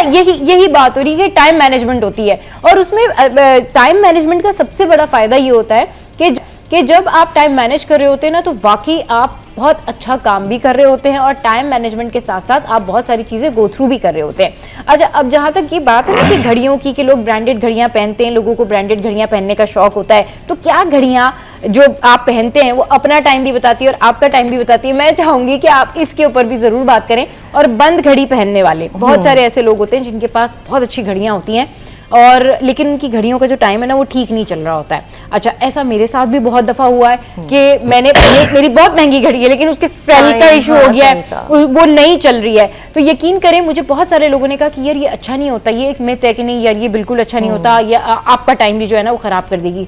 तो आई वाज लाइक, है ये कैसी बात की है? तो मैं चाहूंगी जरा थोड़ा सा इसके बारे में बात करें कि ये क्या मिथ है भाई कि बंद घड़ी नहीं पहननी चाहिए। नहीं, मेरे ख्याल से ये ऐसी बात है कि इसके हर जो मिथ है ना उसके पीछे एक हिकमत होती है। अच्छा। लोगों ने बना के इस तरह डराते हैं बड़े बुजुर्ग ना, कि इससे कुछ हो जाएगा। बात दरअसल ये है कि टाइम मैनेजमेंट, वक्त का सही इस्तेमाल, बुजुर्ग बड़े जिन्होंने बनाई है, असल मकसद यही है कि बंद घड़ी पहनेगा तो उसको पता ही नहीं चलेगा वक्त का, और ये अपने काम वक्त पे नहीं करेगा। तो उन्होंने मिथ बना दी कि तुम्हारा वक्त वाकई बिगड़ेगा। वाकई एक्चुअल में तो ये बात ठीक है ना, अगर देखा जाए तो। तो ये मिथ जो है उसके पीछे कोई पुरस्कार मामला नहीं है, इसमें एक सबक है, एक नसीहत है। तो उसके अलावा जहाँ तक बात आई है कि महंगी घड़ी का, क्या पूछा था आपने? मैंने कहा था कि जो महंगी घड़ियां पहनते हैं, जो ब्रांडेड घड़ियां पहनते हैं, बाकी उनका जो टाइम है वो बता रही होती है घड़ी कि भाई इनका टाइम भी बड़ा अच्छा चल रहा है। क्यों नहीं, देखिए जितनी महंगी घड़ी पहनेंगे उससे पता चलता है कि उनके हालात कितने अच्छे हैं। लेकिन जी ये भी तो हो सकता है ना कि उन्होंने जो है वो कोई कमेटी शमेटी डाल के महंगी घड़ी ली उनकी मर्जी। लेकिन उतना कर सकता होगा ना, सही तो करी है उसने प्रेफरेंस दी है। तो मेरे ख्याल से, अच्छा मैं दूसरी बात ये कहूंगी कि कम पैसों में भी आपके पास चॉइस होती है कि आपकी चॉइस कैसी है। चॉइस तो एक अच्छी घड़ी भी उसमें चॉइस में आ सकती है, और एक बेहंगम घड़ी, ये डिपेंड करता है कि उससे उसकी पसंद कैसी है। तो उसके लिए भी इम्प्रूवमेंट की जरूरत है कि आप जमाने में देखेंगे लोग किस किस्म की घड़ियां पहन रहे हैं और उससे इंस्पायर होके जो है ना घड़ी पहने, ना कि आप कहेंगे मुझे तो ऑरेंज कलर पसंद है, मैंने तो ऑरेंज कलर की घड़ी पहननी है। ऐसा नहीं होता, फिर आप ऊट पटांगी लगेंगे। अच्छा, जिस तरीके से हम जो है वो इस टॉपिक के ऊपर डिस्कशन करें, तो मैं चाहूंगी उस्मान भाई भी जो है वो अपना पार्टिसिपेशन डालें। उस्मान भाई, आपको क्या लगता है, ब्रांडेड घड़ियां पहननी चाहिए? ब्रांडेड घड़ियां उन्हीं लोगों को पहननी चाहिए जो वाकई डिजर्व करते, जिन्होंने इतनी मेहनत की होती है, या फिर वो बेचारे जो किसी से इम्प्रेस होके, या उनको लगता नहीं हम कहीं जा रहे तो भाई एक महंगी घड़ी खरीद लेते हैं, इस तरह से कर लेना चाहिए? क्योंकि टाइम मैनेजमेंट के साथ अपनी फाइनेंस मैनेजमेंट करना भी तो लोगों का काम है। ये आपने बिल्कुल सही कहा। मैं ऐसे लोगों को भी जानता हूँ, मिसाल के तौर पे ड्राइवर है लेकिन उनको जूतों का शौक होता है या घड़ी का शौक होता है। वो कहते हैं हमने 8 महीने साल सेव किए क्योंकि हमने घड़ी लेनी थी। अब वो उसका चूंकि एक पैशन था, तो अब उसमें कुछ नहीं है। सही। दूसरी बात, जो एक बात बड़ी अच्छी बोली कि कुछ लोग जो हैं, मैं ऐसे लोगों को भी जानता हूँ, वो इतने सक्सेसफुल हैं लाइफ में, लेकिन वो क्या करते हैं, एक अपने घड़ी का टाइम 1 घंटा आगे लगा के रखते हैं। ये हमारे मेरे अब्बू भी करते थे, लेकिन 1 घंटा आगे नहीं, 20 मिनट या 15 घर में आधा घंटा 20 मिनट 15 मिनट मैंने कहा ये क्यों कर रहे हैं? कहते ताकि हम वक्त से तेज हम रफ्तारी कर सकें। बिल्कुल सही कह रहे हैं। और जो वक्त के साथ कदम से कदम मिलाता है, जो वक्त के साथ जो है वो आंखों में आंखें डाल के चलता है, तो यकीन करें उसकी कामयाबी जो है वो यकीनी है। बहुत शुक्रिया उस्मान भाई, बहुत शुक्रिया आयशा जी, आप हमारे शो पर आए और आज भाई हमने आपको बताया कि वक्त की कदर करनी चाहिए, और अगर जितनी आप वक्त की कदर करेंगे ना, वक्त आपकी कदर करेगा, और फिर महंगी घड़ियां आपके हाथ पे वाकई जेन्युइनली अच्छी लगेंगी। आज का शो कैसा लगा ये बताइएगा जरूर हमारी सोशल साइट पर। मुस्कुराते रहिए और देखना मत भूलिए। Keep watching serious 10।